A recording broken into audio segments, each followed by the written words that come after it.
All right, folks, welcome back. It's Coach Blue for you coming back again. Today's topic we're going to talk about is growth in the workplace.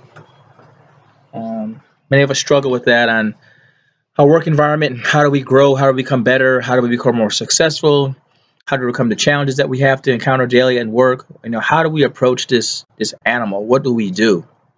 Well, what I want to suggest first is that you learn the rules of the game. What rules? What we're going to do first, I want you to learn the rules of the game. So in any work environment, there are rules. Whether you like them or not, there's rules to everything. There's rules to life. There's rules to everything that we encounter. Those of you who played sports or in any organization, there are rules. And those who learn the rules the best are the ones that have the most success. So whether you like it or not, whether you want to approach it from that direction or not, it's irrelevant. There are rules. And for order for you to be the best person you can be or be successful in that situation, you need to learn all those rules. Need to learn them very well so that you can learn how to use them to your advantage and get the most out of those rules and that allow you to catapult yourself or move you to the next level. The more you fight those rules, the more that you challenge them, and the more that you don't want to conform per se. And I'm not saying conform just to lay down and let things run over you. That's not what I'm saying. I'm telling you how to learn the rules and master the game. Michael Jordan, he learned the rules of basketball and became a master. Kareem Abdul-Jabbar, he mastered the game. He learned the rules and became a master. 10th degree black belts, they're masters. They learn the rules. They've mastered the game. So any profession or business that you look at someone who's very successful, or we want to call them a master or someone who's a professional, they've learned the rules. They've learned the rules from the beginning all the way to where they've at, and they've figured out how to be successful in those rules and master them. And now they use those rules to manage their life, to manage their success, to the point where now they can actually manipulate or manage those rules on a different level instead of them being managed by all that and being frustrated. So my first suggestion is learn the rules of the game. Take your time, study the game, learn the rules. Maybe find someone that's a mentor, someone that's been in the game or business longer than you, and learn from them. And be open to feedback from anybody in the game so that you can learn as much as you can to be as successful as you can. Um, the next thing I want you to do is work on being excellent in what you do.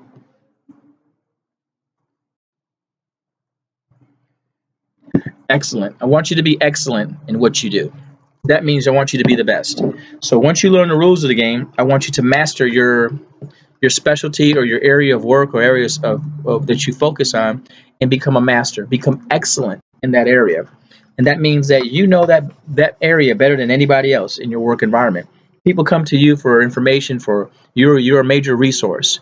They come for you for support, for information, for anything because they found out that you're excellent at that. You do that very well. You become a master. You've mastered that area. So become an excellent in what you do. Put the time and energy to become excellent at it. Once you become excellent, I want you to learn how to make mutual benefits.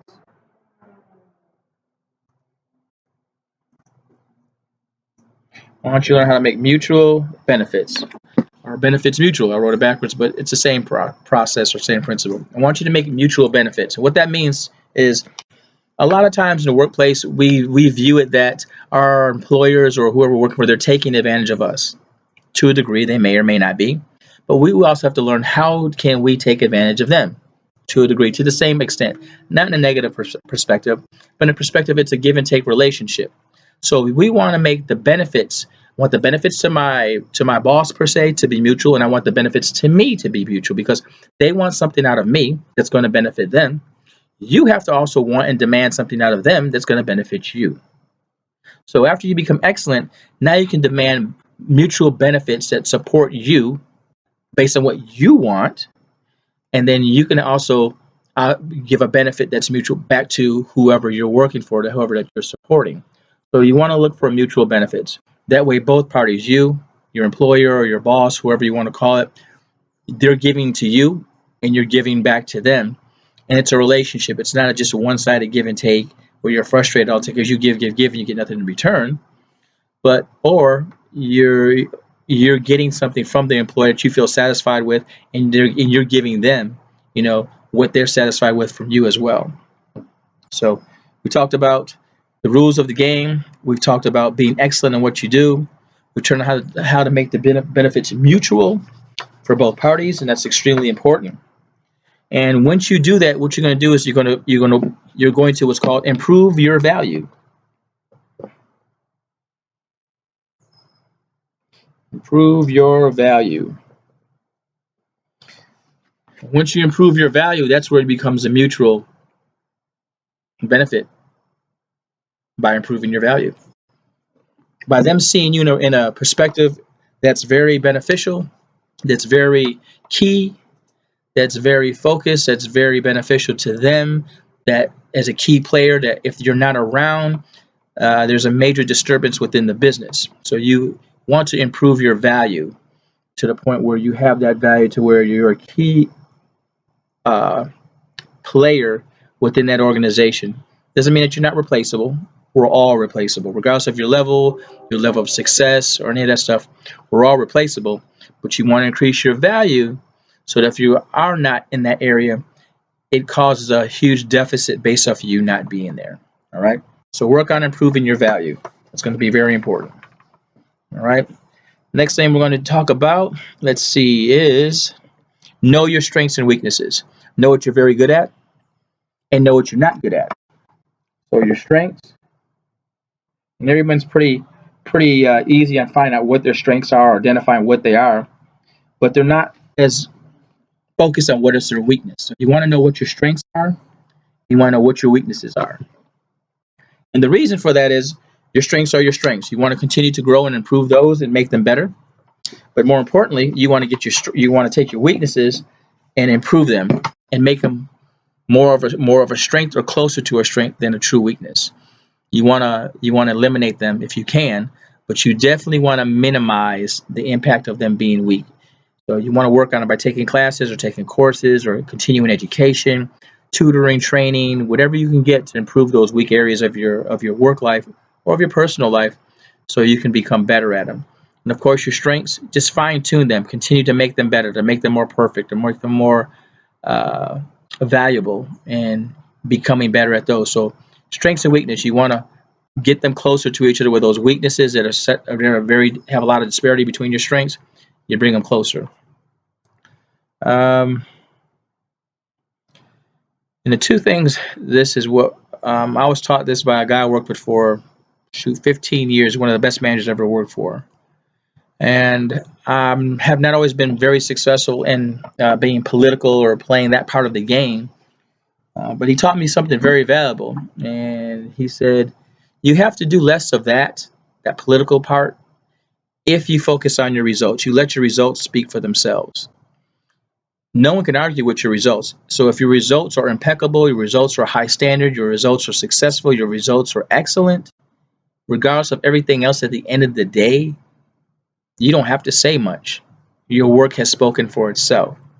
So concentrate on your results. Don't get caught on or in the political game of, I got to talk to this person, or network here or network there.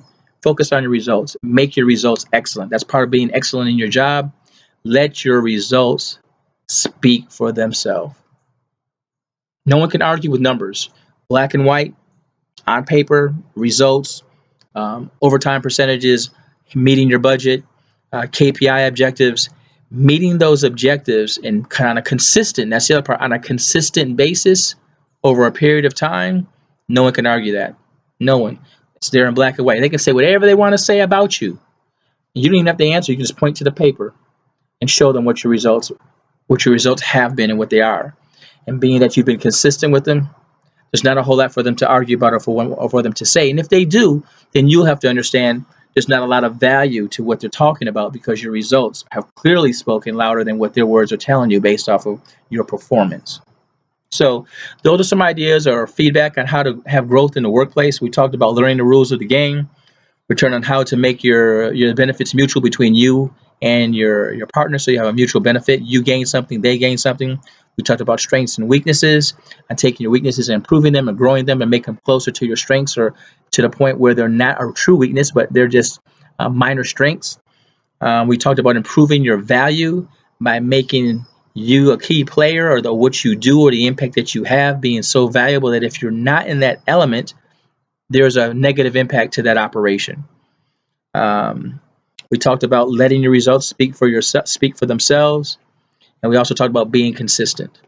So hopefully, those are topics that'll help you, I guess, have a little bit more focus or balance or satisfaction or less frustration in growing in the workplace, and how to make the workplace more enjoyable or even more beneficial to you and also to your employer.